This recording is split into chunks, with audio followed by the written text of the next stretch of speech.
everyone. On today's episode, we're going to be talking about how I start out designing my Pandora bracelets.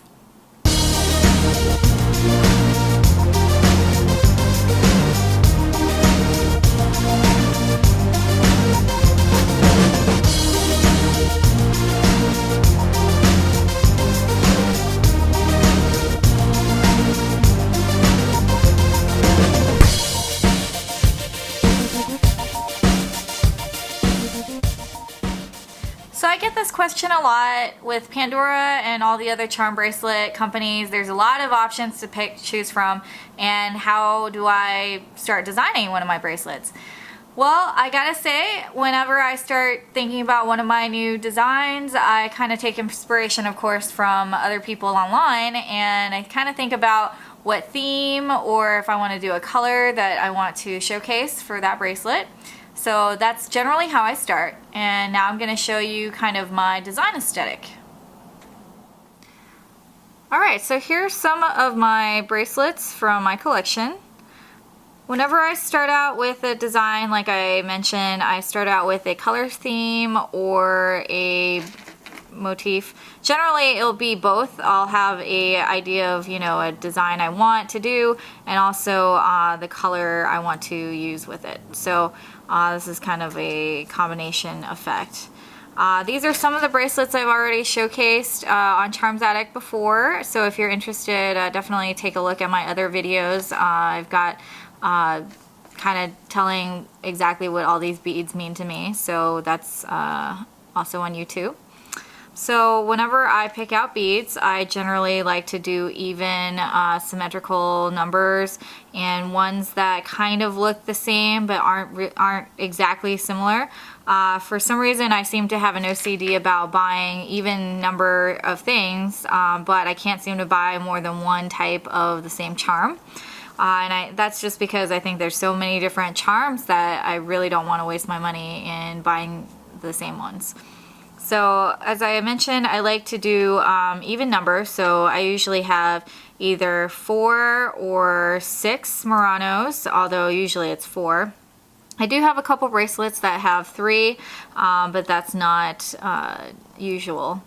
So let's look at one of these bracelets and kind of my design theory. So starting with my very first Pandora bracelet ever, this is kind of what got everything started.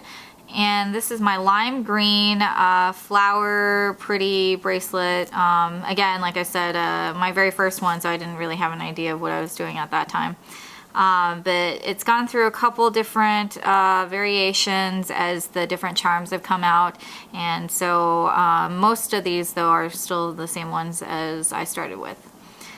So when you pick out your bracelet, I generally recommend that they be pretty loose and not so tight that they'll get even tighter when you have more beads on them. Especially if you're thinking about doing a lot of glass, I would go up probably 1 to 2 sizes even.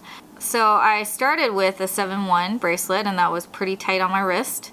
But once I started filling them up, I found that they were really uncomfortable to put on, so I ended up going up to a 7.5, which is still pretty good, but the more glass beads you put on, the tighter it'll feel. So actually now I wear a 7.9, which is kind of crazy, but I've kind of gone up 2 sizes then since I've started with Pandora.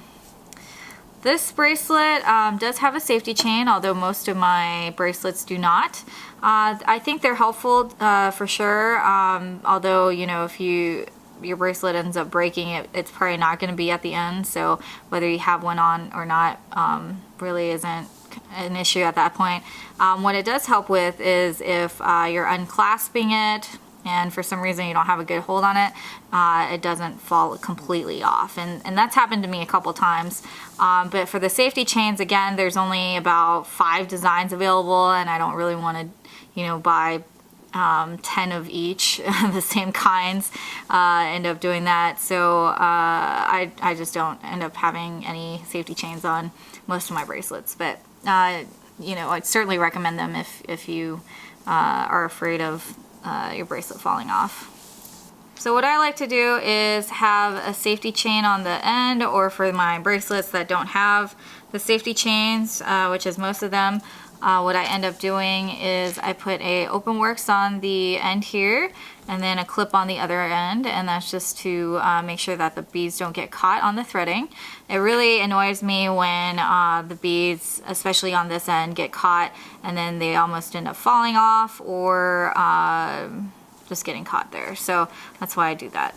I clip on this side and then open works on the other side to also keep the beads from getting caught on the thread, and also the open works conserves bracelet real estate because half of the threading is underneath the open works charm there.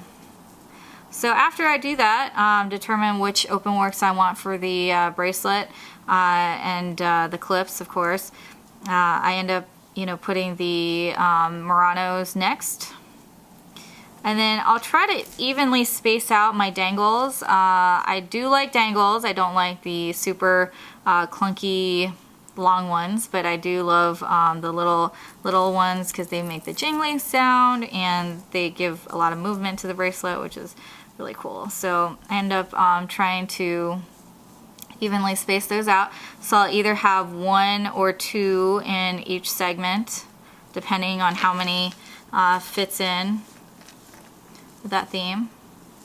And this one is my red family bracelet, my red family Chinese bracelet. I picked out a few of the Muranos that fit in with the theme, and again by color, whatever just appeals to me.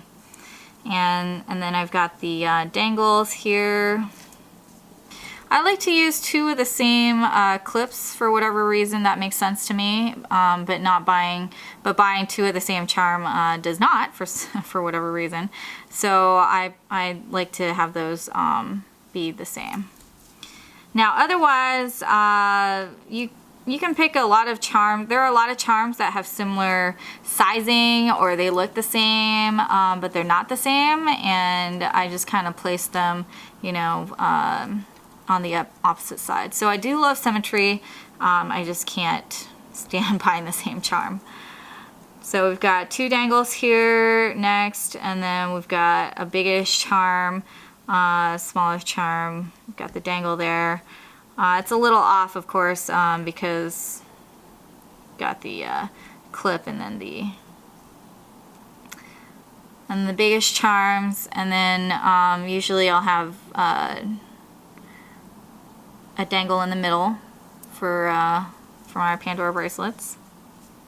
And that's really it. That's kind of how I've been going about designing my bracelets. When I first started, of course, I had all of the Pandora collection at that time to pick from. Now, whenever I finish a bracelet, I don't really like to move them around. So if something fits into the theme really well, I'll move things around. Like this one, I added the Chinese lantern for this year and the ingot. But otherwise I like to keep them pretty much as is. So what I end up doing is making bracelets like the my forest green one, which includes most of the new charms from a certain collection. So this one was made last fall, and I never ended up doing a video for this one, but I do have a post that I feature this one in. So this is my enchanted green forest bracelet.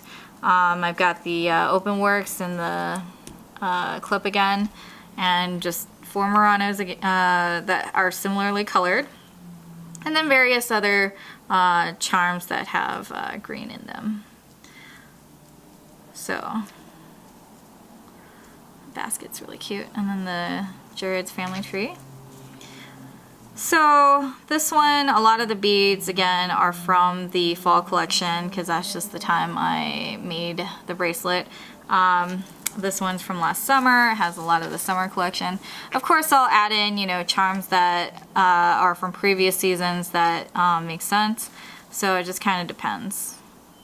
But a majority of these are from the newer collection. Alright, so that's it in a nutshell on how I like to design my Pandora bracelets. Of course, the beauty of Pandora is that you get to make your own jewelry, express yourself however you like. There's a lot of options. I just like symmetry personally, but not, you know, exactly the same. So that's my take on how to design a Pandora bracelet. I'd love to hear your comments and your thoughts, so be sure to check out the blog on www.charmsaddict.com, and I'll see you next time. Thanks.